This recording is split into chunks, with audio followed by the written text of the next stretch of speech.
Karnal nursing home में, जहां पर आपको हर तरह का इलाज मिलता है, हर तरह की मेडिसिन, हर तरह का क्रिटिकल केयर, हड्डियों से जुड़ी हुई जितने भी इलाज होते हैं, जितनी भी सर्जरीज होती हैं, वो करनाल के करनाल नर्सिंग होम में ही होने वाली है। नी हिप एंड शोल्डर में स्पोर्ट्स से रिलेटेड इंजरीज भी बहुत सारी रहती हैं जिनकी हम सर्जरी करते हैं। 95 में लेप्रोस्कोपिक सर्जरी मींस के जो दूरबीन की सर्जरी है वो करनाल नर्सिंग होम में पहली बार स्टार्ट करी थी जी। स्टोन्स, अपेंडिक्स, ओवेरियन सिस्ट, अभी हमने इवन जो यूट्रस हैगा, यूट्रस की रसौली को भी दूरबीन से निकालने का आरंभ कर दिया है। ब्रेस्ट का कैंसर है, मुंह का कैंसर है, पेट के कैंसर हैं, बच्चेदानी का कैंसर है, इनकी सर्जरी भी करनाल नर्सिंग होम में होती है जी। नमस्कार, मैं हूं महक शर्मा और इस समय आप ये लाइव तस्वीरें देख रहे हैं करनाल ब्रेकिंग न्यूज पर। और इस वक्त मैं मौजूद हूं करनाल के Duggal colony Kalpana Chawla medical college and hospital के बिल्कुल अपोजिट करनाल नर्सिंग होम में, जहां पर आपको हर तरह का इलाज मिलता है, हर तरह की मेडिसिन, हर तरह का क्रिटिकल केयर और हर तरह का इलाज जो पहले आपको दिल्ली और चंडीगढ़ जैसे बड़े बड़े शहरों में मिलता था, पिछले कई सालों से करनाल नर्सिंग होम में अलग अलग तरह के पेशेंट्स करनाल के अंदर आते हैं। और अब लोगों को घबराने की जरूरत नहीं है, क्योंकि हर तरह का इलाज आपको करनाल के करनाल नर्सिंग होम में एक ही छत के नीचे मिलने वाला है। और यहाँ पर कौन कौन से एक्सपर्ट डॉक्टर्स आपको मिलने वाले हैं, उसको लेकर आज हम पूरी जानकारी आप तक पहुंचाएंगे। सबसे पहले मैं आपको मिलवाना चाहूंगी डॉक्टर विजेंद्र सिंह रावल से, जो कि ऑर्थोपेडिक सर्जन है, यानी हड्डियों से जुड़ी हुई जितने भी इलाज होते हैं, जितनी भी सर्जरीज होती हैं, वो करनाल के करनाल नर्सिंग होम में ही होने वाली है। ये एक बार डॉक्टर से एक बार बातचीत कर लेते हैं और उनसे जानते हैं कि कौन कौन सी सर्जरीज डॉक्टर करते हैं। और मैं आपको डॉक्टर के बारे में जानकारी देना चाहूंगी, डॉक्टर विजेंद्र रावल, जिन्हें पहले करनाल में अगर कोई भी बड़ी सर्जरी होती थी तो दिल्ली के बड़े बड़े हॉस्पिटल से करनाल में बुलाया जाता था, लेकिन अब आपको जो सर हैं वो करनाल के करनाल नर्सिंग होम में ही मिल जाएंगे। हेलो सर, कैसे हैं आप? नमस्कार मैडम, मैं बहुत अच्छा हूँ, आप कैसे हैं? बहुत बढ़िया सर। सर सबसे पहले बताइए, ये जो सर्जरीज होती हैं ऑर्थोपेडिक में, कौन कौन सी सर्जरीज आती हैं? अगर मैं हिप की बात करूं, शोल्डर की बात करूं, नीज की बात करूं, कौन कौन सी सर्जरीज और आती हैं? मैडम सर्जरी तो बहुत सारी हैं। पहले तो मैं आपका धन्यवाद करना चाहूँगा कि आप आपके चैनल के माध्यम से आप इतनी जानकारी लोगों तक दे रहे हैं। और जो मैं काम कर रहा हूँ मैडम, वो नी हिप एंड शोल्डर में कर रहा हूँ। तो नी हिप एंड शोल्डर में स्पोर्ट्स से रिलेटेड इंजरीज भी बहुत सारी रहती हैं जिनकी हम सर्जरी करते हैं। वह जोड़ बदलने की भी सर्जरी रहती हैं। जैसे कि क्या क्या होता है सर? कोई दिक्कत आती है या अचानक से कुछ हो जाता है? जी मैडम, जैसे नी में कई सारे लिगामेंट रहते हैं, ACL, PCL, वह कंधे का उतरना बार बार, वह कंधे की झिल्ली का फटना। तो ये स्पोर्ट्स पर्सन के साथ ही दिक्कत? ये स्पोर्ट्स पर्सन के साथ ज़्यादा दिक्कतें रहती हैं मैडम, और ये बाकी लोगों के साथ भी दिक्कतें हो जाती हैं। एज रिलेटेड कई बार कॉम्प्लिकेशन ज़्यादा रहती हैं, तो उसमें भी ये दिक्कतें आती हैं। इसके अलावा अगर ऑस्टियोआर्थराइटिस का ग्रेड बहुत ज़्यादा है या एवेस्कुलर नेक्रोसिस, जो हमारा कूल्हे की हड्डी का गलना है, वो हो गया है, तो उन कंडीशन में हमें जोड़ भी बदलना पड़ता है। आई थिंक ये सर्जरीज उन लोगों को ज़्यादा नीड पड़ती होगी जो लोग एज्ड ग्रुप में हैं, यानी कि अगर मैं 60+, 70+ की बात करूं, शायद उन लोगों को दिक्कत आती होगी। उन लोगों को मैम जोड़ बदलने की दिक्कत ज़्यादा आती है, क्योंकि वक्त के साथ और उम्र बढ़ते हुए हड्डी कमज़ोर होती है, वह जोड़ घिस जाता है, तो उन लोगों को घुटना बदलना, वह कूल्हा बदलने वाली दिक्कतें ज़्यादा रहती हैं। तो डॉक्टर, ये सच है कि पहले आपको दिल्ली से बुलाया जाता था, बड़े बड़े अस्पतालों से, मैक्स अस्पताल से, फोर्टिस अस्पताल से, लेकिन अब आप करनाल नर्सिंग होम में ही अपनी सेवाएं दे रहे हैं? जी जी, ये सच है मैडम। पहले मैं जब करनाल में अपनी सेवाएं नहीं दे रहा था, वहाँ से कुछ अस्पताल में सर्जरी करने आया करता था, तो अभी मैं 1-1.25 साल से ही करनाल में ही अपनी सेवाएं दे रहा हूँ। तो बिल्कुल आपको और भी डॉक्टर से मिलवाना चाहूंगी जो करनाल नर्सिंग होम में अपनी सेवाएं दे रहे हैं, और कौन कौन से स्पेशलिस्ट डॉक्टर आपको यहाँ पर मिलने वाले हैं। चलिए नेक्स्ट डॉक्टर के पास। अब मैं आपको मिलवाने जा रही हूँ करनाल नर्सिंग होम के सबसे सुपर सीनियर और स्पेशलिस्ट डॉक्टर VK सिंगला, जो कि MBBS, MS, general and laparoscopic surgeon है। लेप्रोस्कोपिक के बारे में मैं आपको बताना चाहूंगी, जो दूरबीन से जो सर्जरीज होती हैं। और मैं आपको बताना चाहूंगी कि सर ऐसे स्पेशलिस्ट डॉक्टर हैं करनाल के, जिन्होंने करनाल के अंदर पहली दूरबीन वाली सर्जरी की थी। तो वो सर्जरी कैसे होती है, किन किन लोगों को उसकी नीड होती है, सर से हम जानेंगे, जिनका लगभग 45 सालों से ज्यादा का एक्सपीरियंस है। तो आप समझ सकते हैं कि सर कितने सुपर स्पेशलिस्ट डॉक्टर हैं करनाल के। हेलो सर, कैसे हैं आप? बिल्कुल ठीक हैं जी। ऐसे है कि हमने 95 में लेप्रोस्कोपिक सर्जरी मींस के जो दूरबीन की सर्जरी है वो करनाल नर्सिंग होम में पहली बार स्टार्ट करी थी जी। और उसके बाद हम लगातार लेप्रोस्कोपिक सर्जरी इस करनाल नर्सिंग होम में करते आ रहे हैं, जिसमें कि गॉल ब्लैडर की स्टोन्स, अपेंडिक्स, ओवेरियन सिस्ट, अभी हमने इवन जो यूट्रस हैगा उसको भी यूट्रस की रसौली को भी दूरबीन से निकालने का आरंभ कर दिया है। उसमें हम तकरीबन कोई 15-20 केस कर चुके हैं जी। सर, सबसे बड़ी बात यह, करनाल नर्सिंग होम जो जाना जाता है अपनी क्रिटिकल केयर के लिए जाना जाता है, यानी इमरजेंसी में जो सर्विसेज देनी पड़ जाती हैं किसी भी अस्पताल में किसी भी डॉक्टर को, या फिर जो सर्जरीज करनी पड़ जाती हैं, कौन कौन से वो लोग होते हैं सर और कैसे उनका इलाज होता है यहाँ पर? जैसे ऐसे है जी कि सड़क पे चोट लगी और पेट में इंटरनल इंजरी है या एक्सटर्नल भी, साथ में एक्सटर्नल भी है, उसका जो इमीडिएट मैनेजमेंट हैगी है वो करनाल नर्सिंग होम में पूरे तरीके से किया जाता है।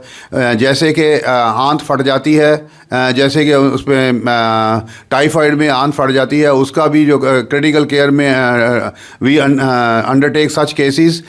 दूसरी बात है जैसे अपेंडिक्स का फट जाना, वो भी हम इसमें लेते हैं। और भी जो क्रिटिकल केयर हैं इमरजेंसी जिसमें होती है उसको हम टेकअप करते हैं। पर साथ साथ करनाल नर्सिंग होम में जो इवन मेडिसिन की जो इमरजेंसीज हैं, मेडिसिन के जो क्रिटिकल केयर केसेस हैं वो भी लिए जाते हैं। इसके अलावा सर मैं अगर कैंसर सर्जरीज की बात करूं तो मैंने सुना है करनाल नर्सिंग होम उन करनाल के चुनिंदा अस्पतालों में से एक है जहां पर कैंसर की सर्जरीज भी होती हैं, वो भी आपके द्वारा की जा रही है? हाँ, मैं बिल्कुल आपने सही कहा जी कि यहाँ पे जो कैंसर की सर्जरी है वो हम अंडरटेक करते हैं। जैसे ब्रेस्ट का कैंसर है, मुंह का कैंसर है, पेट के कैंसर हैं, बच्चेदानी का कैंसर है, इनकी सर्जरी भी करनाल नर्सिंग होम में होती है जी। बिल्कुल, आप देख सकते हैं, यानी आप समझिए यहाँ से डॉक्टर के एक्सपीरियंस से समझिए कि करनाल नर्सिंग होम में कितने स्पेशलिस्ट डॉक्टर आपको यहाँ पर मिल रहे हैं और कौन कौन से डॉक्टर हैं उनसे भी हम बात करेंगे। लेकिन सर ने जिस तरीके से बताया कि क्रिटिकल केयर जो सर्विसेज होती हैं, जो इमरजेंसी की सर्विसेज होती हैं, हाल ही में जिनका इलाज सर ने किया है, जिनकी सर्जरी सर ने की है, चलिए एक बार उन पेशेंट से ही सर का भी फीडबैक और करनाल नर्सिंग होम का फीडबैक ले लेते हैं। करनाल नर्सिंग होम में डॉक्टर वीके सिंगला द्वारा जो हाल ही में एक सर्जरी की गई है, वो पेशेंट आपको यहाँ पर दिखाई दे रहे हैं जिनको आंतों में काफी ज्यादा दिक्कत हुई बुखार होने के बाद, और उनके जो परिवार के सदस्य हैं वो भी यहाँ पर मौजूद हैं। एक बार उनसे बातचीत कर लेते हैं करनाल नर्सिंग होम में किस तरीके का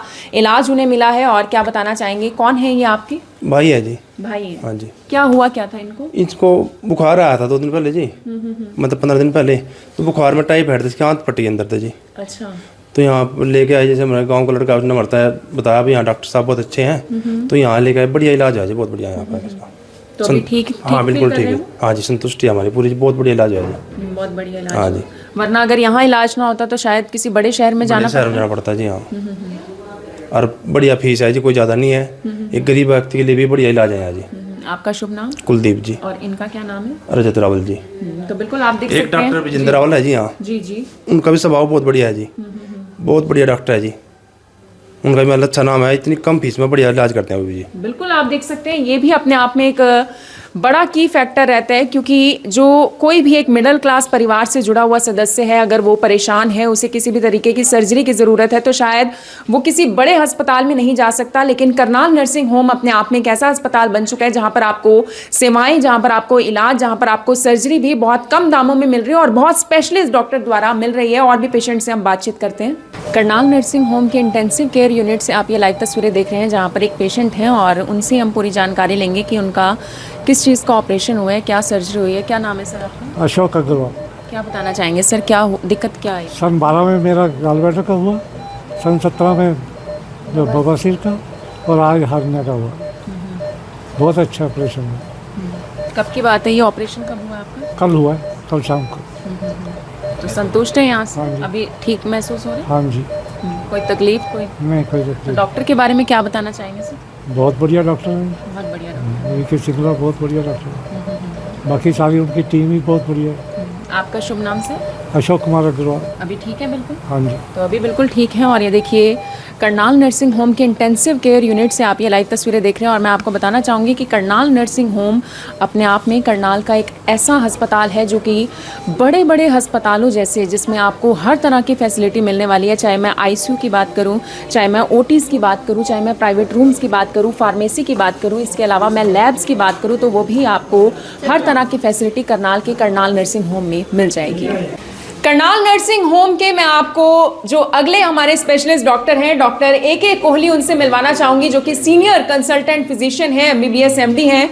और मैं आपको बताना चाहूंगी कि अगर आपको हेड टू टो यानी सर से लेकर पांव तक शरीर के अंदर किसी भी तरह की बीमारी महसूस हो रही है तो आप सर से कंसल्ट कर सकते हैं, सर से दवाइयां ले सकते हैं, पूरी जानकारी ले सकते हैं। हेलो सर, कैसे हैं आप? I am fine, thank you. What about you?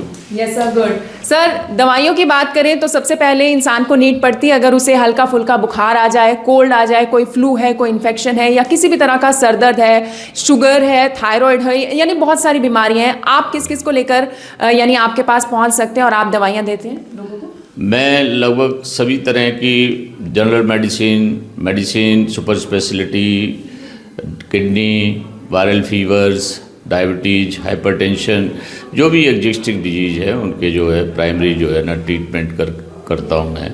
उसमें सबसे पहले जो है पेशेंट की हिस्ट्री के हिसाब से जो है ना डायग्नोसिस बनाया जाता है, उसको कंफर्म करने के लिए इन्वेस्टिगेशन करते हैं और फिर उसके बाद में इलाज करते हैं। सबसे ज़्यादा सर आजकल के केसेस की बात करूँ, कौन कौन से केसेस सामने आ रहे हैं और किस किस को लेकर लोग अपनी बीमारियां लेकर यानी यहाँ पर आ रहे हैं और दवाइयों के लिए आपसे कंसल्ट कर रहे हैं?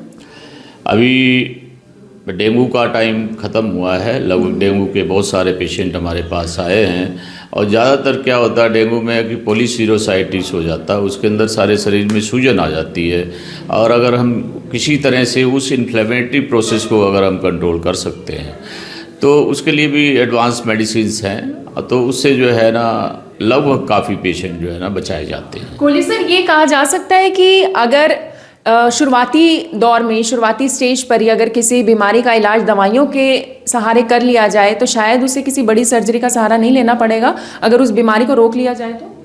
अगर इनिशियली पेशेंट आ जाता है मान लो वायरल फीवर का ही, तो उसको वार्म सलाइन गार्गल, गर्म पानी में नमक डाल के कुल्ले करना और स्टीम, इसी से ही लगभग 90% प्रॉब्लम ठीक हो जाती है। अननेसेसरी वायरल डिजीज़ में एंटीबायोटिक का यूज हमारे हिंदुस्तान में इतना ज़्यादा हो गया कि अगले 5 साल में लगभग सारे जो है एंटीबायोटिक रेजिस्टेंट हो जाएगा और लगभग 2050 तक लगभग काफ़ी जो है ना प्रॉब्लम्स आने वाली है। So there should be a judicial use of the antibiotic in this चरण। Thank you so much sir, thank you. बिल्कुल सर ने जैसे कि कहा कि हर तरह की मेडिसिन के लिए आप सर से संपर्क कर सकते हैं और देखिए सबसे बड़ी बात यह है कि अगर आप शुरुआती स्टेज में ही अगर आप दवाई ले लेते हैं तो उसका बहुत ज़्यादा असर देखने को मिलता है। क्यों? क्योंकि आपकी बीमारी एक बड़े डिजास्टर में कन्वर्ट नहीं होती, आपको बाद में ज़्यादा मुश्किलों का सामना नहीं करना पड़ता। और यहाँ पर मैं आपको बताना चाहूँगी कि करनाल नर्सिंग होम जो पिछले कई सालों से करनाल के अंदर अपनी सेवाएं दे रहा है और सबसे बड़ी सेवा तो मुझे ये भी देखने को मिल रही है, एक सबसे बड़ी सेवाएं जो करनाल नर्सिंग होम की तरफ से दी जा रही है कि इमरजेंसी सर्विस है 24/7, यानी आप दिए गए नंबर पर एम्बुलेंस भी बुला सकते हैं और एम्बुलेंस मुझे बाहर खड़ी हुई दिखाई भी दे रही है। तमाम जो पेशेंट्स हैं उनसे भी हमारी बातचीत हुई है और यहाँ पर भी आप देख सकते हैं तमाम अपनी बीमारियों को लेकर इलाज करवाने के लिए भी आए हुए हैं और दवाइयाँ लेने के लिए भी आए हुए हैं। तो अगर आपको भी किसी भी प्रकार की दिक्कत आ रही है तो आप भी करनाल नर्सिंग होम में पहुंच सकते हैं। आप सभी लोगों का धन्यवाद।